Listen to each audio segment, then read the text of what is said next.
20 years ago, if we made a video about China, we would talk about cheap labor, export-led growth, and how China became the world's factory. Low wages, endless assembly lines, made in China on everything. But today, that story no longer explains China. Today, China builds electric vehicles, advanced batteries, AI systems, and renewable energy technologies, sometimes outperforming Europe and increasingly competing with the United States. So how did this happen? How did China transform from a low-cost manufacturing hub into something closer to the world's laboratory? To understand this transformation, we need to go back to one moment. December 1978, Beijing. In December 1978, the Chinese Communist Party held its 11th Central Committee plenum. This meeting quietly changed the destiny of China. The conclusion was radical. China must abandon Mao-era economic policies. China must open to the world. And most importantly, a new leader emerged, not formally, but in reality, Deng Xiaoping. Deng Xiaoping never became president, never became party secretary. Yet, from 1978 to the mid-1990s, he was China's true leader. Why? To understand that, we need to understand what went wrong before him. After the 1949 revolution, China redistributed land to peasants. At first, productivity increased. People produced for markets.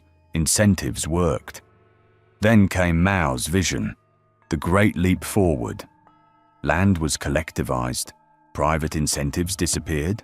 Production quotas replaced markets. The result? Lower productivity, misallocation, and one of the worst famines in human history. Millions died. Mao's solution was not reform, it was ideology, the Cultural Revolution. Mao believed culture shaped the economy, not the other way around. Red Guards attacked factories. Managers were accused of capitalism. Production collapsed. China entered chaos. Deng Xiaoping reached a dangerous conclusion. China was socialist, but prematurely socialist. There was no capitalism stage, no industrial base, no productivity foundation. His solution? Market socialism. Not abandoning socialism, not copying the West, but using markets as a tool. Key reforms: prices gradually liberalized. Farmers could sell surplus production. State reduced control over investment. Military spending cut. Light industry prioritized. This gradualism mattered. Unlike the Soviet Union's shock therapy, China changed slowly, sector by sector. Then came the real breakthrough. Special economic zones. The first one was Shenzhen in 1980. At the time, Shenzhen was a fishing village of 30,000 people. Today, 17 million people, over $500 billion in GDP. Why did SEZs work? Close to ports, tax incentives, minimal state interference, massive infrastructure investment, cheap labor, capitalist experimentation inside socialism. By the late 1980s, 60% of China's exports, 45% of foreign direct investment, 22% of GDP growth came from these zones. China's coast boomed. Its interior lagged behind.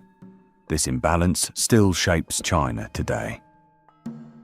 China became the world's assembly line. Global supply chains formed.